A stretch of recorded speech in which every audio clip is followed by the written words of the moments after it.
Elle n'était pas seulement une autre musicienne de rue à Santa Monica, Karolina Protsenko était une enfant prodige qui transforma de simples prestations improvisées en véritables phénomènes viraux. À seulement 14 ans, ses reprises au violon de tubes mondiaux comme Shape of You ou Dance Monkey lui avaient déjà valu des millions de fans et des apparitions dans des émissions majeures telles que Ellen et The Kelly Clarkson Show.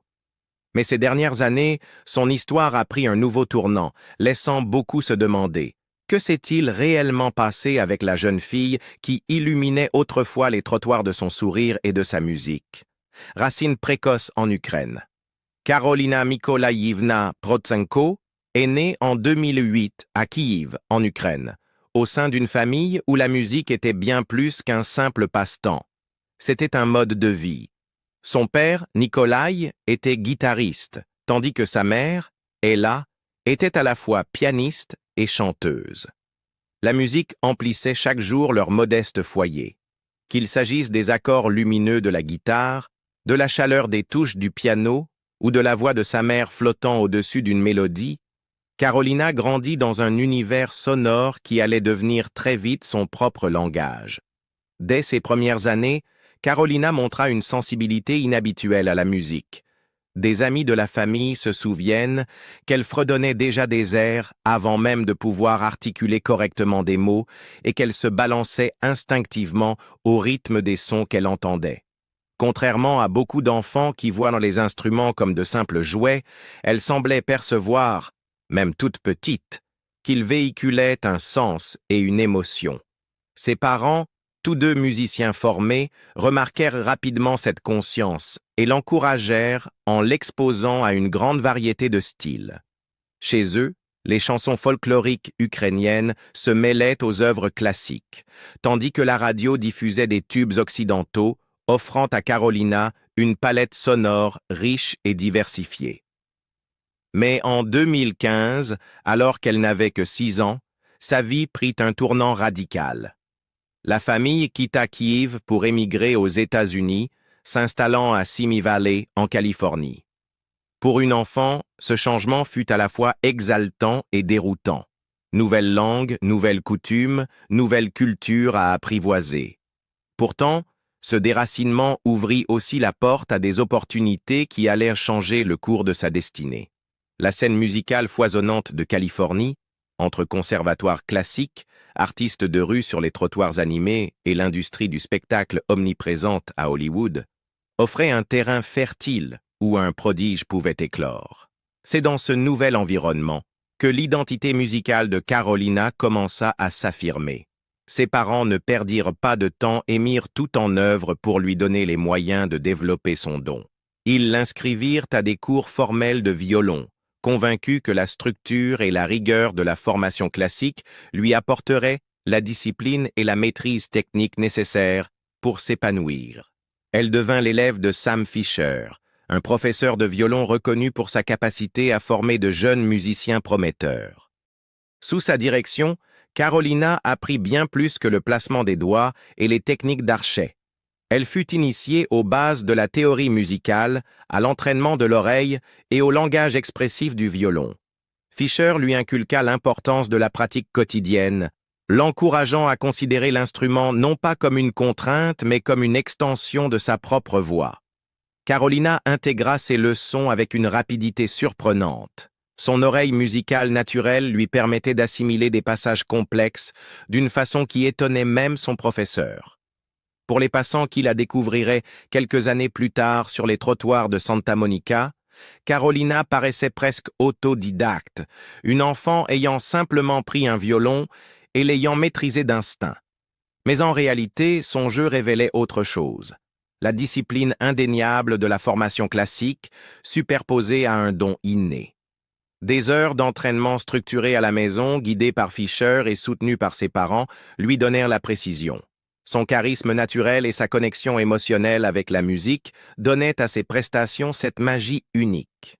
Les rues de Santa Monica. Pour la plupart des musiciens, la première scène est une salle de classe, un auditorium scolaire ou un récital soigneusement préparé. Pour Karolina, c'était bien moins formel, mais infiniment plus vivant. les trottoirs animés de la Third Street Promenade à Santa Monica. À l'été 2017, alors qu'elle n'avait que 9 ans, elle se posta à un coin de rue avec son violon, son étui ouvert à ses pieds, et se mit à jouer pour des inconnus. Ce qui se produisit ensuite dépassa toutes les attentes, même celles de ses parents. La promenade était déjà un lieu vibrant, bordé de boutiques, bourdonnant de touristes, rempli du brouhaha des familles et du rythme des artistes de rue. Mais lorsque l'archet de Carolina effleura les cordes, l'énergie changea. Les passants, pressés quelques secondes plus tôt, ralentirent. Les touristes s'arrêtèrent net. Les habitants s'adossèrent aux réverbères, captivés. Ces programmes mêlaient tubes contemporains et ballades émouvantes. Shape of You d'Ed Sheeran, Love Story de Taylor Swift ou encore Believer d'Imagine Dragons. Des mélodies connues de tous, mais réinventées par la voix d'un violon d'enfant, elles prenaient une dimension presque magique. Rapidement, les téléphones se levèrent. Les vidéos de cette petite fille ukrainienne jouant sur un trottoir californien commencèrent à circuler sur Facebook et YouTube. Ce qui n'était qu'une simple session de musique de rue devint vite un contenu viral qui dépassa largement la promenade. Pourtant, ce qui distinguait vraiment Carolina n'était pas seulement sa virtuosité. Beaucoup d'enfants prodiges savent exécuter des passages difficiles avec précision. Mais elle se démarquait par sa présence. Elle ne restait pas figée comme une élève lors d'un récital. Elle bougeait avec la musique, dansait, se balançait, tournoyait légèrement, sa longue chevelure captant la lumière californienne. Elle souriait sans cesse, et ce sourire transmettait quelque chose de contagieux à la foule. Elle rayonnait une joie pure, celle qui donne au public l'impression de ne pas simplement assister à un spectacle, mais de partager une véritable célébration. En ligne, les internautes commencèrent à la décrire avec des mots proches du spirituel. Un fan écrivit « Parfois, j'entends son violon, et je me dis que Dieu l'a envoyé pour rendre la vie plus légère. » Un autre, qui l'avait vu en direct, décrivit l'expérience comme inoubliable. C'est le genre de performance qu'on ne vit qu'une fois dans sa vie et qu'on n'oublie jamais. L'impact de ces moments allait bien au-delà de la petite monnaie jetée dans son étui. Chaque prestation était une graine, portée par les réseaux sociaux jusque dans des millions de foyers. Des inconnus qui n'avaient jamais mis les pieds à Santa Monica se retrouvaient à regarder une fillette de 9 ans jouer avec l'assurance d'une artiste bien plus âgée. En quelques mois à peine, elle s'était constituée une communauté fidèle en ligne, des fans impatients d'assister à sa prochaine apparition dans la rue ou de découvrir sa nouvelle vidéo. Une notoriété virale. Dès 2018, Carolina avait réussi à transformer ce qui n'était au départ qu'un simple buzz viral en l'ossature d'une véritable carrière numérique. Ses prestations de rue à Santa Monica avaient déjà attiré des millions de vues grâce aux vidéos postées par les passants, mais désormais, elle était prête à prendre le contrôle de sa propre histoire. Cette année-là, elle lança sa chaîne YouTube officielle avec une reprise émouvante au violon de My Heart Will Go On, thème du film Titanic. Le choix de cette chanson était symbolique et attira immédiatement l'attention. En quelques semaines, la vidéo gagna en popularité, attirant des spectateurs du monde entier, impatients de découvrir ce que cette jeune prodige avait encore à offrir. Encouragée par cette réponse, Carolina se mit à publier régulièrement. Ce qui la distinguait des autres jeunes musiciens de la plateforme, c'était sa constance et sa volonté de se diversifier très tôt. En quelques années, elle développa sa présence numérique à travers 3 chaînes YouTube distinctes. L'une consacrée exclusivement aux reprises de violon, une autre pour des vlogs lifestyle donnant à ses fans un aperçu de son quotidien, et une troisième dédiée à ses performances vocales. Chaque chaîne ouvrait une fenêtre différente sur son univers artistique. Les reprises démontraient sa maîtrise technique, les vlogs révélaient sa personnalité et sa proximité avec le public, et le chant montrait son envie d'expérimenter en dehors du violon. Son répertoire était aussi audacieux que varié. Carolina s'attaquait à des titres qui dominaient les classements mondiaux. Despacito, Dance Monkey, Alléluia, Believer, Never Enough et Someone You Loved. Ces morceaux n'étaient pas de simples reprises fidèles. Elle y insufflait un mélange d'élégance classique et d'énergie juvénile. Là où les originaux reposaient sur la voix et des productions modernes, Carolina les transformait en quelque chose de nouveau, parfois espiègle, parfois déchirant d'émotion. En 2023, cette approche porta ses fruits de manière spectaculaire. Ensemble, ces chaînes dépassèrent les 2 milliards de vues, la plaçant dans une catégorie rare de musiciens nés d'Internet ayant acquis une influence mondiale. Mais son succès ne se mesurait pas seulement en chiffres, il se voyait dans la communauté qu'elle avait su bâtir. Carolina n'était pas le genre d'artiste à se cacher derrière des vidéos impeccablement montées. Elle répondait aux commentaires de ses fans, partageait des coulisses de ses séances de travail et montrait parfois sans filtre ses difficultés face à un morceau ardu. Elle laissait aussi entrevoir sa vie de famille, ses parents, eux-mêmes musiciens, et ses jeunes frères, souvent présents dans ses vlogs. Cette sincérité donnait à ses fans le sentiment de ne pas seulement regarder une jeune fille talentueuse à l'écran, mais de grandir avec elle, de la voir évoluer en temps réel. Puis vint l'un des moments charnières de sa jeune carrière. En mai 2019, Carolina fut invitée à se produire dans The Ellen DeGeneres Show. Ce fut sa première grande apparition à la télévision américaine, une plateforme qui allait bien au-delà des audiences numériques qu'elle avait cultivées. Elle choisit Sunflower de Post Malone, un hit contemporain qui démontrait sa capacité à faire dialoguer la pop et la résonance classique du violon. Le public du studio lui offrit une ovation debout et Ellen elle-même fut visiblement émue. Mais ce qui suivit fut encore plus marquant.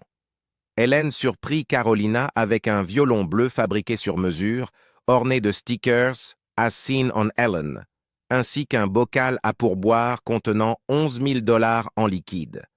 Pour Carolina, qui avait avoué économiser ses pourboires de rue afin d'acheter un chiot, ce cadeau fut bouleversant. Ce moment changea sa vie. En une nuit, elle passa du statut de star virale d'Internet à celui de talent reconnu à l'échelle nationale. Cette visibilité élargit considérablement sa portée, mais la carrière de Carolina ne reposait pas uniquement sur des performances solo. La collaboration devint bientôt un autre pilier de son parcours. L'un de ses partenariats les plus marquants fut avec le saxophoniste italien Daniele Vitale. Les deux artistes, tous deux issus du milieu des performances de rue, créèrent des duos où violon et saxophone se mêlaient en de véritables symphonies urbaines. Leur alchimie était indéniable, qu'ils interprètent Dance Monkey ou Shallow de A Star is Born. Leurs vidéos attirèrent une attention massive en ligne, notamment en Europe, où Vitale possédait déjà une base de fans. En 2022, leur collaboration aboutit à la sortie d'un CD commun, intitulé Finally Together. Mais ces collaborations ne s'arrêtèrent pas là. Elle s'associa à Angelica Hale, finaliste de America's Got Talent célèbre pour sa voix puissante. Ensemble, elles interprétèrent Symphonie de Zara Larsson, un duo qui ressemblait moins à une simple performance qu'à une véritable déclaration. La rencontre de deux prodiges réunissant leurs forces pour créer quelque chose de plus grand que la somme de leurs talents.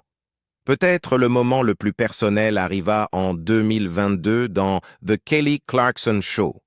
Carolina avait longtemps cité Lindsey Stirling, violoniste qui avait révolutionné le genre en mêlant musique classique, électro et danse, comme son idole. Lors de l'émission, Carolina eut la surprise de sa vie. Lindsey apparut, lui offrit un violon personnalisé et l'invita à jouer un duo en direct sur scène. Le symbole était clair.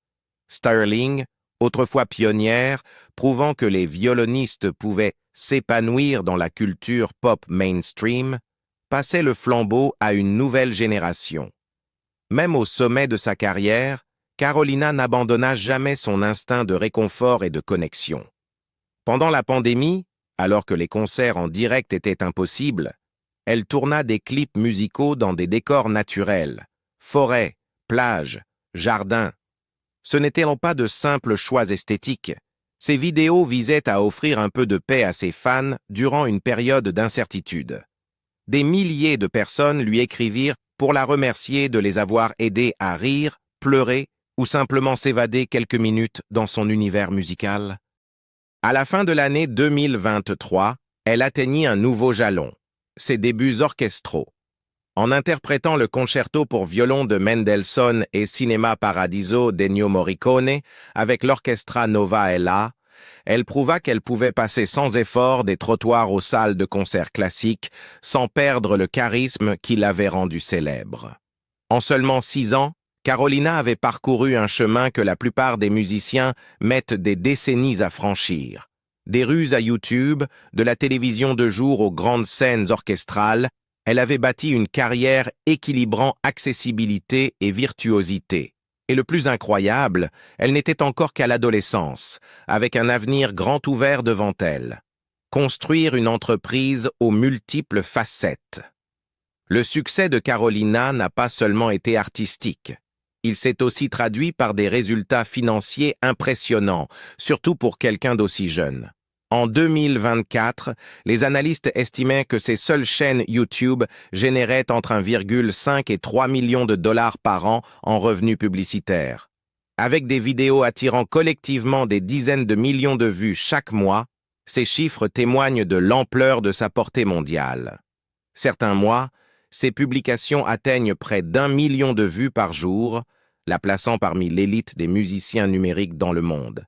Mais réduire sa carrière aux revenus publicitaires de YouTube serait une simplification abusive. Ce qui rend Carolina remarquable, c'est la manière dont elle et sa famille, qui gèrent une grande partie de son parcours, ont diversifié ses sources de revenus pour garantir à la fois stabilité et croissance à long terme. Comme beaucoup de créateurs numériques à succès, elle a transformé sa plateforme en une véritable entreprise aux multiples facettes. Elle vend des CD physiques et des albums numériques, y compris son projet collaboratif Finally Together, avec le saxophoniste italien Daniele Vitale, qui a trouvé preneur non seulement auprès de son public YouTube, mais aussi via des plateformes de streaming comme Spotify, Apple Music et Amazon Music. Ses ventes, bien que modestes par rapport aux maisons de disques traditionnelles, sont extrêmement rentables puisqu'elles sont autoproduites et directement proposées à sa communauté fidèle. Carolina tire également des revenus de ses prestations en direct, aussi bien dans la rue, où ses performances continuent de rapporter de généreux pourboires, de la part de touristes et de fans, bien au-delà de la simple monnaie, que dans des salles de concert. Ses débuts orchestraux fin 2023 avec l'Orchestra Nova de Los Angeles ont marqué le début d'une nouvelle source de revenus, des concerts payants où le public vient spécifiquement l'écouter en soliste vedette.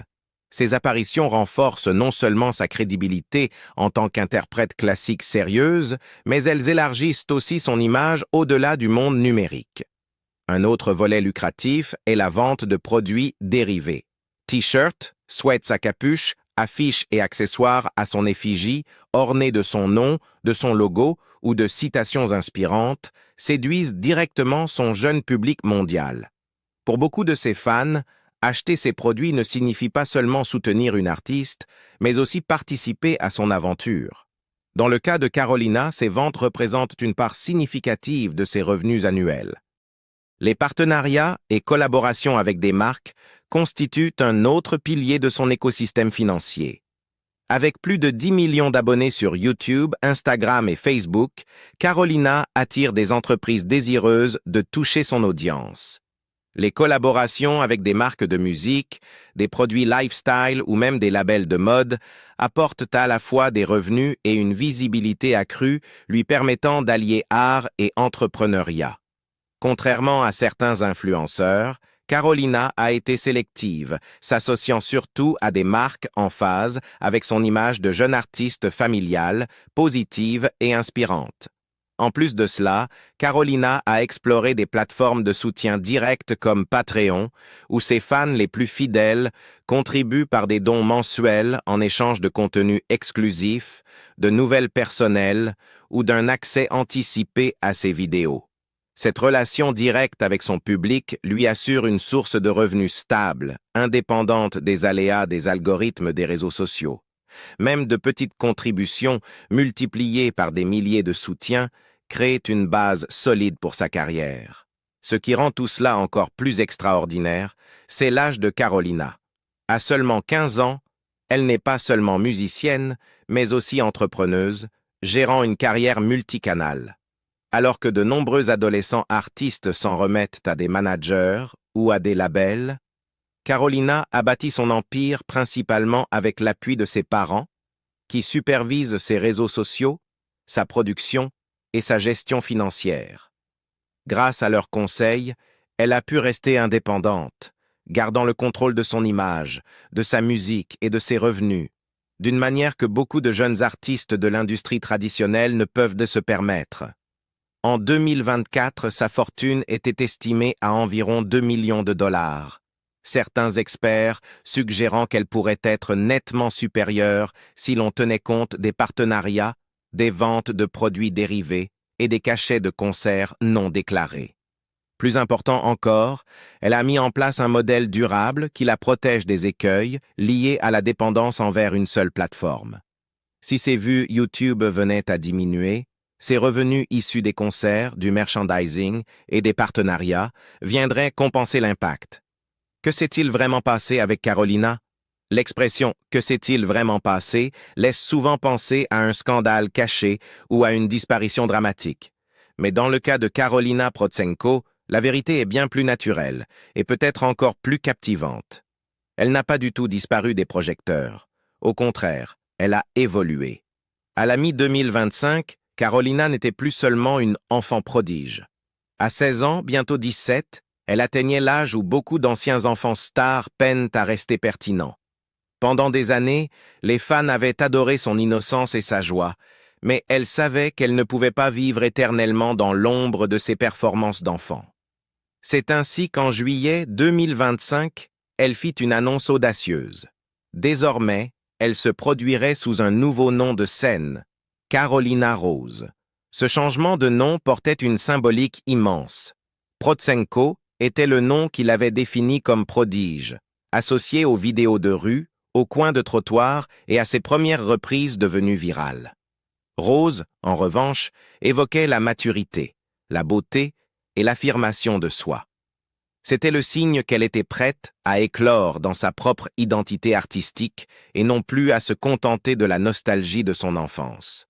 À peine arrivée en août 2025, elle sortait son premier single original, Advice. Ce fut le début d'un tout nouveau chapitre. Pendant des années, la célébrité de Carolina avait reposé sur sa capacité à réinterpréter des chansons populaires, transformant des hits mondiaux comme Dance Monkey, Despacito ou Love Story en morceaux au violon qui rivalisaient souvent avec les originaux en intensité émotionnelle. Mais Advice était différent. C'était le sien, ses paroles, sa musique, son identité. Pour ses fans, ce tournant était à la fois exaltant et empreint de nostalgie. Exaltant, parce qu'il signifiait qu'elle avançait dans un espace créatif authentique, où elle pouvait exprimer non seulement sa virtuosité technique, mais aussi sa propre vision. Nostalgique, parce qu'il fallait dire adieu à une part de l'innocence qui l'avait rendue si attachante au départ. Alors, que s'est-il vraiment passé avec Carolina Protsenko? La réponse est simple. Elle a grandi. De la fillette de 9 ans, jouant du violon sur les trottoirs de Santa Monica, à l'artiste internationale, qui s'affirme aujourd'hui sous le nom de Carolina Rose, son histoire est celle d'une transformation et non d'une disparition. Mais désormais, la vraie question est, jusqu'où sa musique l'amènera-t-elle? Conquérera-t-elle les classements pop avec ses propres chansons? Ou retournera-t-elle un jour sur les trottoirs qui lui ont offert sa première scène? Dites-nous ce que vous en pensez dans les commentaires et n'oubliez pas de liker, partager et vous abonner pour plus d'histoires comme celle-ci. Car le voyage de Carolina est loin d'être terminé. Il ne fait que commencer.